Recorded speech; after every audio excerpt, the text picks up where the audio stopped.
सुबह की धूप की पहली क्रूर किरणें एक विशाल फटे हुए खेत को झुलसा देती हैं, जिससे धरती की प्यास उजागर होती है। रामू, एक किसान, फटी हुई कमीज और मिट्टी से सने हाथों के साथ सूखे वीरान में खड़ा है। वह मिट्टी जो अब कुछ भी नहीं उगाती।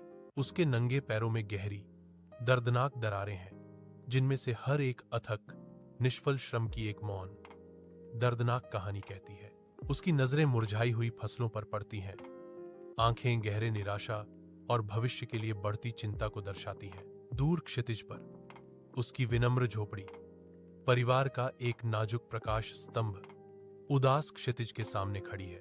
कठिनाइयों से भरा रामू का चेहरा एक ऐसी जमीन और जीवन की खामोश पुकार को दर्शाता है जो धीरे धीरे सूख रहा है।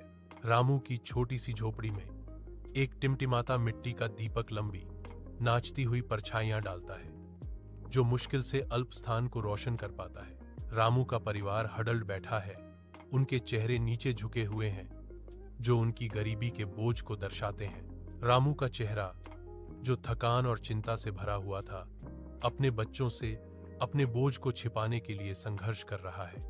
वह एक आरामदायक इशारा करता है, उनकी कठोर वास्तविकता के सामने आशा का एक मौन वादा। बाहर झिंगुरों की लगातार चहचहाहट रात को चीर देती है, जो अंदर की शांत निराशा के बिल्कुल विपरीत है। मंद रोशनी परिवार की दुर्दशा को उजागर करती है। उनकी खामोश, पीड़ा विनम्र झोपड़ी में एक भारी उपस्थिति है। भोर की सुनहरी रोशनी खेतों को नहलाती है, आशा के साथ एक नए दिन को चित्रित करती है। रामू अपने खेत में खड़ा है, उसकी आंखों में अटूट आशा की एक नई चमक जगमगा रही है। वह अपने फावड़े से सूखी धरती खोदना शुरू करता है। आदमी और मिट्टी के बीच एक खामोश बातचीत। सूर्य की किरणें उसके पसीने से तर चेहरे पर पड़ती हैं, जो उसके उग्र, अडिग संकल्प को उजागर करती हैं। धरती से भोजन उगाने का उनका जुनून तेजी से जल रहा है, जिससे वे हार मानने से इनकार कर रहे हैं।